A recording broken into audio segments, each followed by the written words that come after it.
if I'm not wrong, Morse. We're trying to recruit everybody. Trying to help our players improve in every way possible. So if you do want to join Infinity Gaming, check out our website at inf-gaming.com or .net. inf-gaming.net is the website. All right.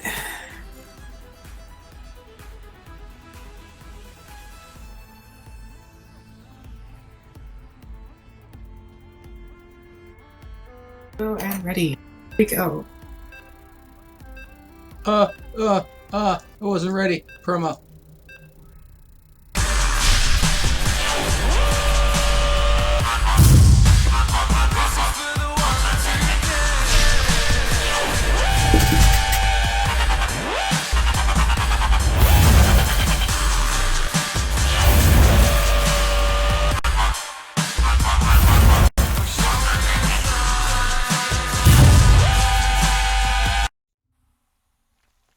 Welcome back, guys, and we do have a game on Belshire Vestige.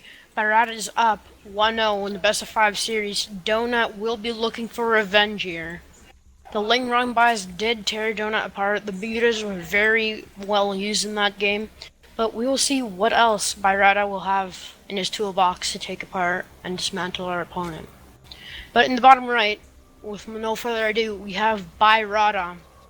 In the top left corner, the guy with quite a few tools in his toolbox, hoping to disassemble the mighty Rada, will be our cute friend Donut.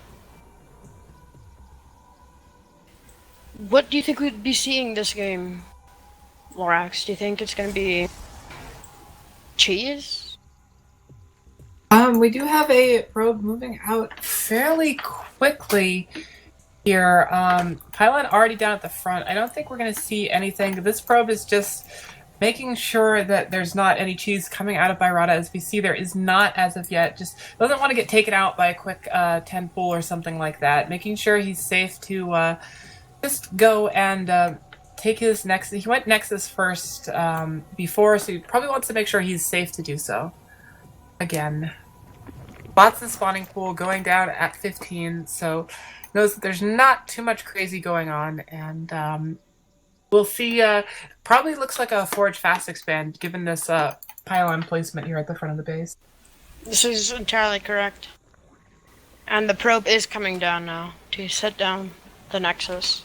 Yep, meanwhile, back at home, the Donut is doing a little bit of that lovely probe harass that all us Zerg players absolutely despise, but as his health gets worked down, pulls away, and this drone will lovingly become a hatchery. Forge going down first here, no big surprise there. Drone dancing around as the Overlord comes in to spot this. Another pylon being dropped, so everything is pretty much known by both players at this time. So ByRada feeling pretty much safe for the next 3 or 4 minutes here, as both players sort of just work on getting their economies going for probably a game that is definitely going to go well into the mid game here. We'll probably see another fast third base on the left side of the natural here. Yep. We see Ling heading out ahead of time, just to make sure there's no probe and scouting around here for any possible cannon rush. We know that there is none coming, but always good to be thorough and check. And as soon as he sees he's free, down goes that third hatchery.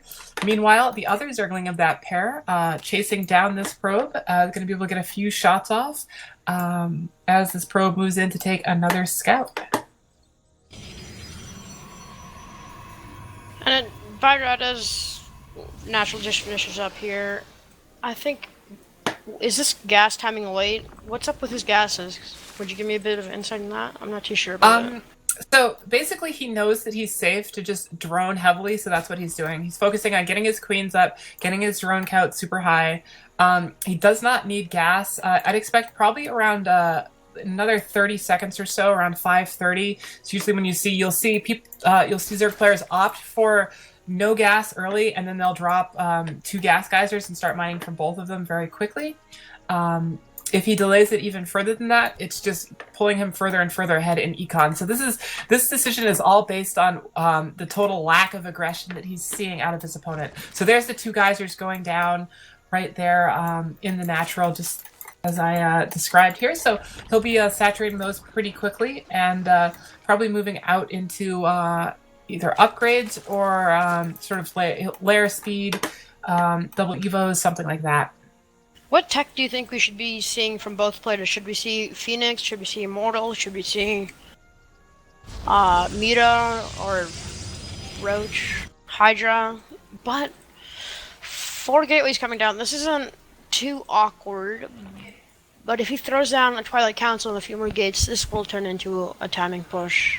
Yeah, I would like to see. I'd like to see sort of a more standard Roach Hydra out of ByRada, just because I think his economy is going to be booming by that time. So he's going to be able to do a sort of 12 to 13 minute, very close to max push with Roaches if he chooses to do so. And if the donut doesn't expand here, he's going to have a little bit of trouble holding that. 2 Zealots moving into the 3rd here to do some harass, force some units out to prevent from just completely droning totally freely.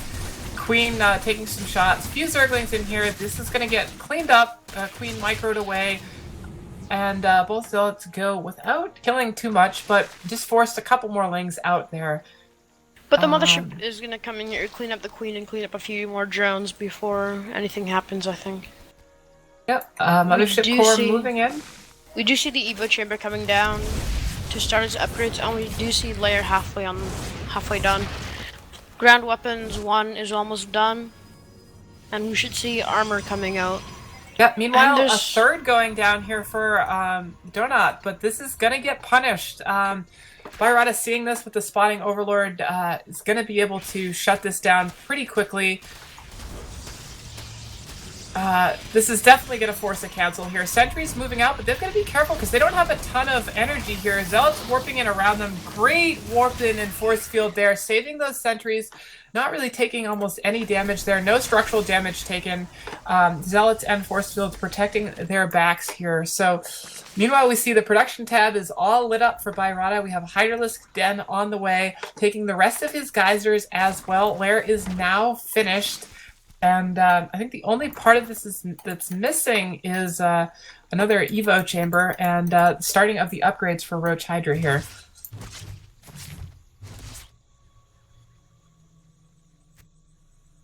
So again, Donut going back, trying to take this 3rd. He's got a few sentries and Zerglings, not Zerglings, yeah. Zerglings would be helpful. No. He's got Zealots and Sentries, now a few Stalkers warped in. Cannon's now finished. So this Zergling pressure here is going to come right through this wide open hole. This is every Protoss player worst nightmare. You leave your front door open and those pesky Zerglings get out.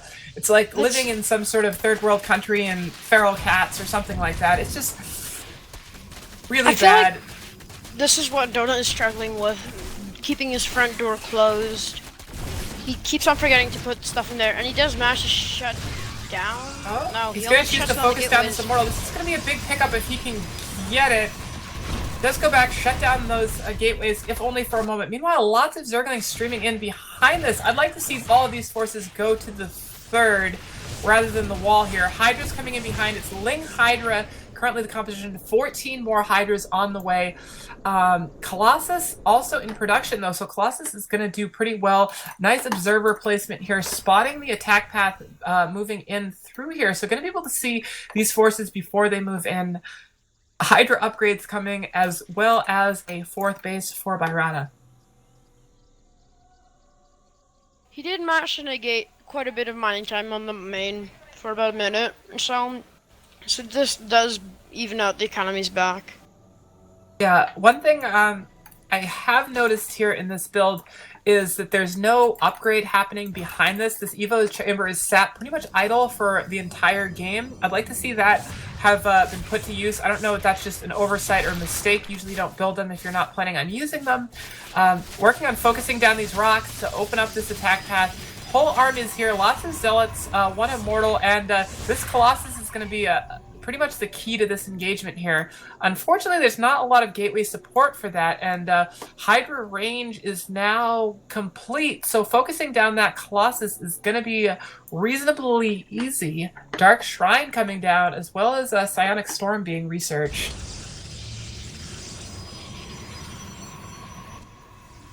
And, ByRada is splitting his army here to get a multi-pronged attack. And he is gonna tear Donut apart, in my opinion. Yeah, he manages to snipe that that forge there, forcing these back. But meanwhile, these Hydras are plugging away here in the third base, and he's just gonna poke forward with one army as the other army moves back. Another Colossus is now on the field. Gonna be careful. That's gonna get focused down. Great force field there right before the sentry dies. Colossus in range, but the rest of the army moving in here, so it's going to force these Hydras back. Does some force fields pick some off, but Hydra's still proving to be quite annoying here, moving in on two fronts. Behind this, a Mutalist Cavern.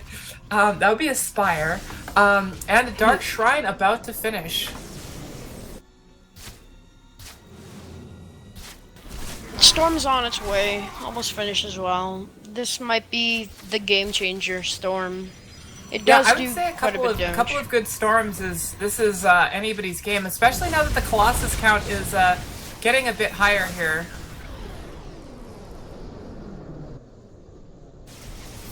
I'd like to see Zealot Legs done though. Oh, DT's warped in here, cleaning up this annoying Hydra harass. Meanwhile, Hydra's kiting back, gonna get caught out of position here. He's gotta be careful of these Colossi. Loses one Colossus and a Mothership Core, so reasonably good trade there, but still losing all of those Hydras is pretty rough. Huge flock of mutas. Well, not big, but it's pretty big for right now.